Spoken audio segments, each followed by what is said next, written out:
Do you think that your government, regardless of where you live, whether you live in past tense United States, whether you live in Britain, England, Europe, Asia, Russia, Australia, New Zealand, Antarctica, Narnia, wherever you live, do you feel that ultimately the government has your best interest at heart? Do you feel you can trust your government? Do you?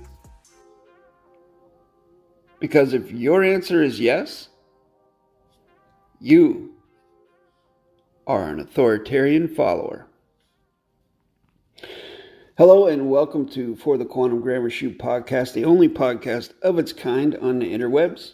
I'm your host, Jason F. Matthew Glass, and in this podcast I will look at various topics as viewed through the lens of correct sentence structure, communication, parse, syntax, grammar, the wonderful grammar technology brought to the public in 1988 by the late David-WYNN, Miller. Full stop. Yep, that's right. I'm doing another one on authoritarianism because I just received a comment. And I will share this in the next comments video whenever that happens. But I'm going to talk about it right now. Where an individual was talking about that they were glad that Mark lowercase k Kishon Christopher was in prison for 7 years because he's an evil man. And I just, asked the person, why do you say he's evil? Like, what makes you think that Mark is evil? And the individual went on to talk about how they were in this Telegram group and there were a bunch of MAGA people, Trump supporters in the group, and that they were telling this individual that Mark Kishon was going to bring back public executions or something and encouraging folks to turn against their local governments and things like that. This was going on in a Telegram group that this commenter was sharing with me, that people were telling him these things, or her. I don't know if it's a he or her. Again, I don't want to misgender anyone. So then I went on to say something like, so you don't know Mark Kishon personally, you've never met him, you've never spoken with him, communicated with him, you're basing your judgment of evil upon Mark Kishon Christopher based on what people you don't even know have told you online. That's like, how does that even make any sense? To me, it doesn't, because I come from the old school where you have to have proof before you make a judgment. You can allow information to trickle in from folks you don't know, like online sources and comments and things like that, and chatter, and that can help to inform your choices, but it doesn't hold very much weight. Now, I had a personal relationship with Mark lowercase k in 2017 and 2018 because I began this journey late in the summer of 2017 by taking one of Mark's courses at the time, because I didn't know anything. I didn't know my butt from a hole in the ground as far as correct sentence structure went back then. And later on, pretty soon actually, I found out that Mark didn't know his butt from a hole in the ground as far as the grammar goes either. But that's another story for another day. Point being, this individual who commented, who said that Mark Kishon is evil, is basing their judgment upon things that they read in a Telegram group chat from people they don't know, and information they have no way of certifying. Like, if they'd have said something like, I was at a webinar where Mark Kishon said, I want to bring back public executions. That has more weight to it, right? Because you heard the man say it himself. You were there live and heard him say it. But no. This individual is basing stuff on hearsay, presumption, assumption. And by the way, If they think that Mark lowercase, if Mark wanted to bring back public executions, I don't know if he did or he didn't. What I do know is I read a document where Mark was talking about bringing quantum prisons into the picture and capital punishment and punishment with cattle prods and things like that. I do know I read that. Now, think about this, folks. Do you live in a country where there is capital punishment? Do you live in a country where someone can be sentenced to death by a jury of their peers?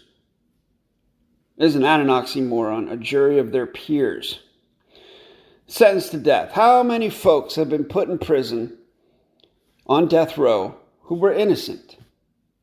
Because just like just about everybody knows, the legal system is not perfect. It's definitely not fair. And it's definitely not accurate. I have firsthand knowledge of this. I've seen a judge give custody basically to a tier 3 sex offender, give children into this individual's custody. I've seen this. Because it's all based on money. They don't care who lives or dies, basically. The majority of them. So anyways, as I'm trying to point out here, trying to say that if this individual thinks that Mark lowercase k Kishon Christopher is evil because he wants to bring back capital punishment, then any prime minister, president, king, queen, whatever, who has ever gone to war with another country, they are evil as well. Because they are basically sentencing the enemy to death and are sending people to do that type of work. Now, capital punishment, what does that mean? It just means, he said public executions. So it's the same thing basically as capital punishment. You're just doing it in the public. I mean, I don't understand what the big deal is. Because if you don't want to see the execution, don't go out in public. Okay? If it's on TV, shut it off. I don't see how that makes someone evil or not evil in and of itself. Let's talk about Saudi Arabia, folks. Are you aware that in Saudi Arabia, as of August 15th of this year, Saudi Arabia, the government, has publicly executed and beheaded 241 individuals? Are you aware of this?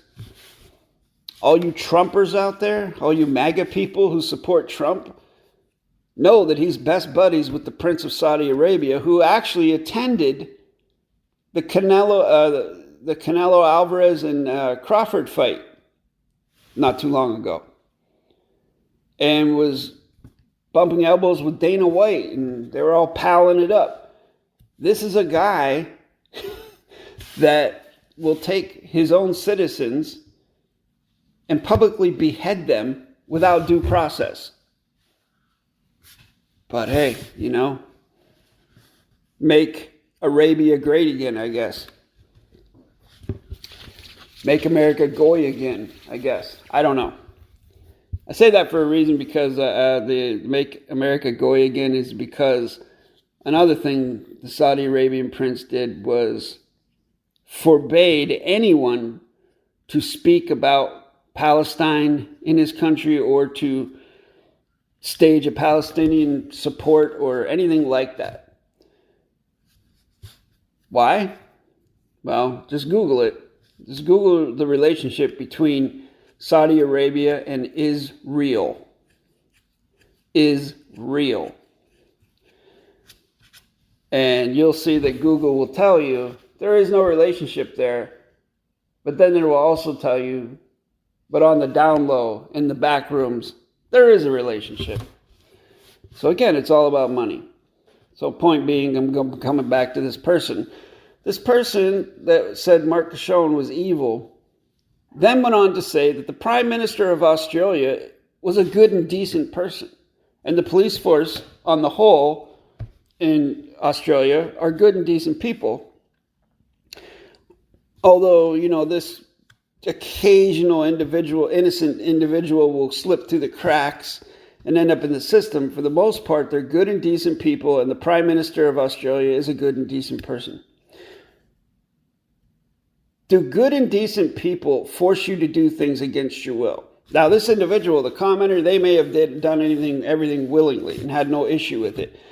But I know quite a few people in Australia who did not like the vaccine mandates, did not like the social distancing mandates, did not like the masking mandates, all the I'm not going to say that word, martial lawistic mandates that were handed down. Very draconian.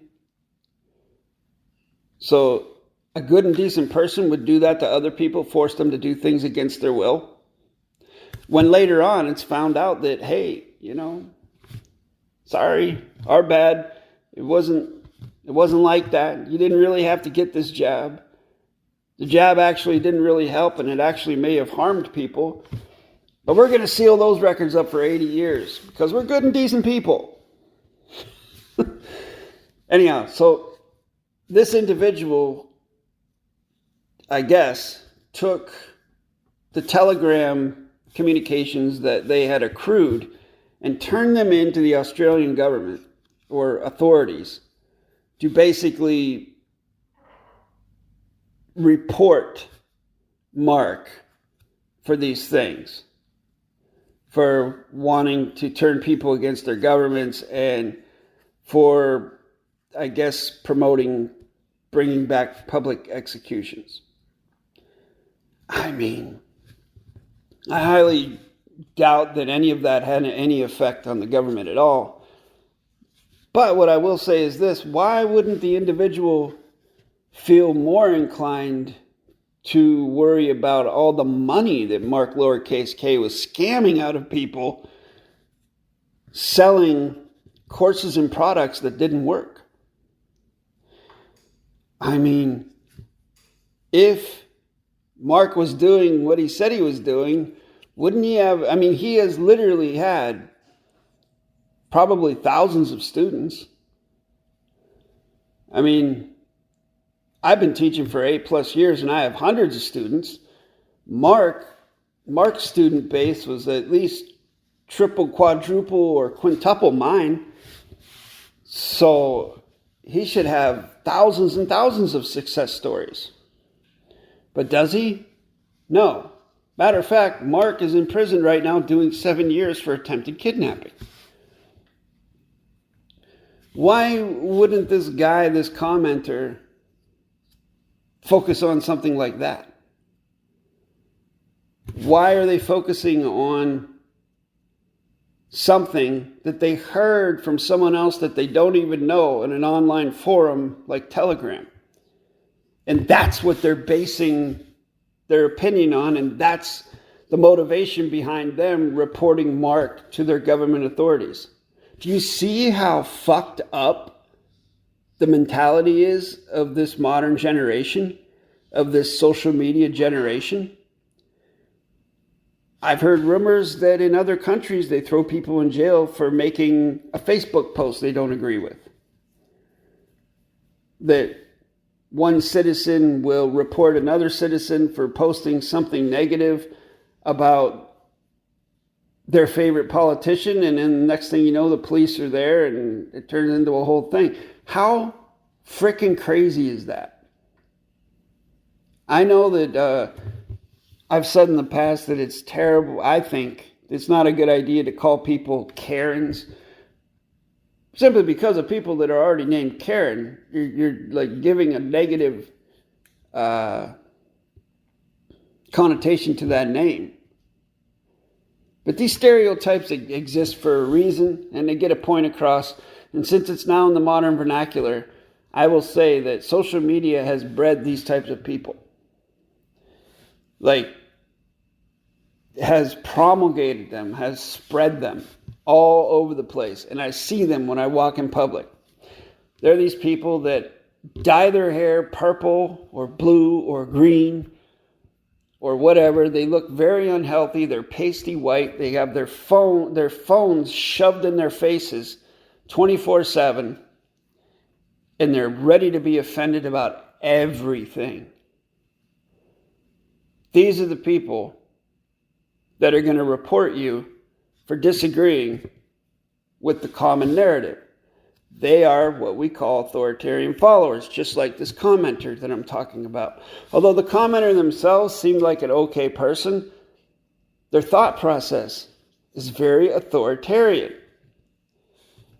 They're going along with the authorities. They think that their prime minister is a decent person, that the police force on the whole, the majority, are decent people. Now, I can say about police force, yes, I support the police force here. I support the police force that are here fighting crime. The rapists, the murderers, the drug dealers selling drugs to children, fighting human trafficking and domestic violence and things like that. Of course I support that. On the other hand, I will also make the statement that I don't care what precinct or police department you have, there is corruption going on right there. There is corruption. And I challenge anyone to prove me wrong, that they can show me a police department that is not corrupt. There's not some level of corruption in it. Because although there may be very few corrupt, actual physical few corrupt police officers, it still takes the majority of the rest of the department to look the other way and not say anything about it and mind their own business because they want to keep their jobs. They want to feed their families. Do you see what I'm saying? So they're complicit in it. So it's the same thing with these politicians. They don't want their families to get hurt. They don't want to lose their position, so they're going to do what they're told. The Prime Minister of Australia is no different than anybody else. He's got a job. He's got shareholders of the corporation to answer to. He does what he's told. There are no free-thinking leaders in this world that I can think of.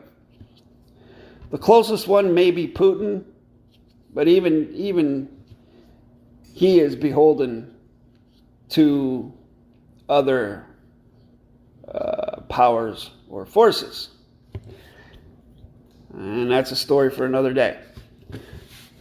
But my point about this authoritarian concept that I'm sharing with you, and that I hope you get what I'm laying down here, is that if you're going to judge someone as being evil, you got to have proof. You got to have first-hand knowledge. Anything else is presumption and assumption. That's very dangerous. Now, a lot of people do that with religion. I mean, come on. I've said it in the past. Monotheism, the Abrahamic religions, all the religions rooted in the Torah, the first 5 books of the Bible, are all based on assumption, presumption.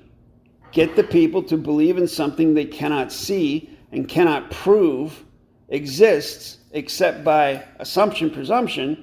You can get them to do just about anything. Then you'll start getting freaking people that are believing comments and messages from people they've never met and taking that as the gospel and reporting them to the government. It's just a one total contradiction, oxymoron after the other, after the other, after the other. Absolutely no logic. No logic whatsoever. No critical thinking. All assumption, presumption.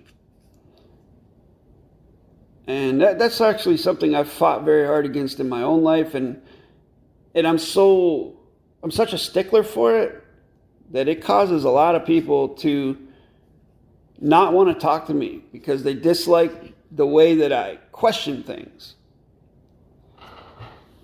And that's okay. I mean, if they don't want to think that way, if they just want to continue on in their own little bubble floating through Narnia, cool, whatever.